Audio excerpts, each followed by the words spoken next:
ರಾಜ್ಯದ ಮುಖ್ಯಮಂತ್ರಿಗಳು ಡಿ.ಕೆ. ಶಿವಕುಮಾರ್ ಅವ್ರನ್ನ ರಾಜ್ಯದ ಜನ ಏನಂತ ಕರೀತಾ ಇದ್ದಾರೆ ಅಂತ ಹೇಳಿದ್ರೆ ಡೈಲಾಗ್ ಕಿಂಗ್ ಶಿವಕುಮಾರ್ ಅಂತೇಳಿ ಕರೀತಾ ಇದ್ದಾರೆ.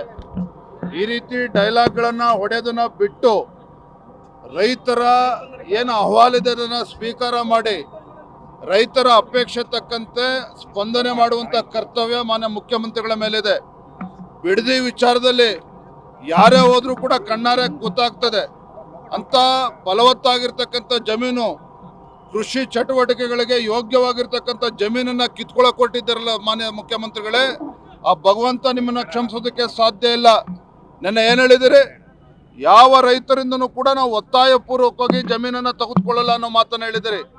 ಮತ್ತೊಂದು ಕಡೆ ಅದೇ ರೈತರು ಸಂಜೆ ಮೇಲೆ ಗುಂಡಾಗಳು ನಮ್ಮ ಮನೆಗೆ ಬರ್ತಾ ಇದ್ದಾರೆ, ದಬ್ಬಾಳಿಕೆ ಮಾಡ್ತಾ ಇದ್ದಾರೆ, ಬೆದರಿಕೆ ಹಾಕ್ತಾ ಇದ್ದಾರೆ ಅನ್ನೋ ಮಾತನ್ನು ಕೂಡ ರೈತರುಗಳು ತಿಳಿಸ್ತಾ ಇದ್ದಾರೆ. ಹಾಗಾಗಿ ಈ ಧೋರಣೆಯನ್ನು ಬದಿಗಿಟ್ಟು ನೀವು ರಾಜ್ಯದ ಮುಖ್ಯಮಂತ್ರಿಗಳು ರೈತರ ರಕ್ಷಣೆಗೆ ಬರಬೇಕಾಗಿರ್ತಕ್ಕಂಥದ್ದು ನಿಮ್ಮ ಕರ್ತವ್ಯ ಇದೆ. ಇಲ್ಲ ಅಂತ ಹೇಳಿದ್ರೆ ಇವತ್ತೇನು ರೈತರು ಮನೆ ಅಧಿಕಾರಿಗಳಿಗೆ ಪರ್ಕೆ ಹಿಡಿದು ಇವತ್ತು ಓಡಿಸಿರ್ತಕ್ಕಂಥ ಘಟನೆ ಆಗಿದೆ. ಬರೋದ ದಿನಗಳಲ್ಲಿ ಮುಖ್ಯಮಂತ್ರಿ ಮನೆ ಮುಂದೆ ಪರ್ಕೆ ಹಿಡ್ಕೊಂಡು ಬರ್ತಕ್ಕಂಥ ಪರಿಸ್ಥಿತಿ ನಿರ್ಮಾಣ ಆಗ್ತದೆ. ಅದಕ್ಕೆ ಹೋಗಬಾರ್ದು ಅಂತ ಹೇಳಿದ್ರೆ ನಿಮ್ಮ 3 ಜನ ಏನು ಸಮಿತಿಯನ್ನು ಮಾಡಿ ಕೂತಿದ್ದೀರಿ, ಈ ನಾಟಕವನ್ನು ಬದಿಗಿಟ್ಟು ಆ ಬಿಡದಿ ಟೌನ್ಶಿಪ್ಪನ್ನು ಕೈ ಬಿಡ್ತಕ್ಕಂಥ ಕೆಲಸ ಮಾಡಿದ್ರೆ ನಿಮಗೂ ಕೂಡ ಶ್ರೇಯಸ್ಸಿದೆ ಅದರಲ್ಲಿ ಅನ್ನೋ ಮಾತನ್ನೇ ಸಂದರ್ಭ ಹೇಳೋದಕ್ಕೆ ಇಷ್ಟಪಡ್ತೇನೆ.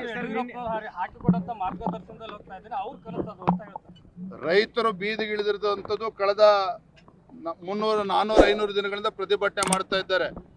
ಆಯಿತು, ಅವಾಗ ಆಗಿದೆ ಅಂತ ಹೇಳಿದ್ರೆ ನೀವು ರೈತರ ವಿರುದ್ಧ ಹೋಗ್ತೀರ. ಹಾಗಾದ್ರೆ ನೀವು ರಾಜ್ಯದ ಮುಖ್ಯಮಂತ್ರಿಗಳು ನಿಮ್ಮ ರಿಯಲ್ ಎಸ್ಟೇಟ್ ಬುದ್ಧಿಯನ್ನು ಬದಿಗಿಟ್ಟು ರೈತರ ಸಂಕಷ್ಟಕ್ಕೆ ಸ್ಪಂದನೆ ಮಾಡಬೇಕು ಅನ್ನೋ ಆಗ್ರಹ ಮಾಡ್ತಾ ಇದ್ದೇನೆ. Thank you. ಲೇಟೆಸ್ಟ್ ಹಾಗೂ ಇಂಟ್ರೆಸ್ಟಿಂಗ್ ಸುದ್ದಿಗಳಿಗಾಗಿ ಬಾಸ್ ಟಿವಿ ಕನ್ನಡ ಚಾನೆಲ್ನ ಸಬ್ಸ್ಕ್ರೈಬ್ ಮಾಡಿ. ಹಾಗೆಯೇ ಬೆಲ್ ಐಕಾನ್ ಪ್ರೆಸ್ ಮಾಡಿ. ಇದರ ಜೊತೆಗೆ ಫೇಸ್ಬುಕ್, ಇನ್ಸ್ಟಾಗ್ರಾಮ್, ಎಕ್ಸ್ನಲ್ಲೂ ಮಿಸ್ ಮಾಡದೆ ಫಾಲೋ ಮಾಡಿ.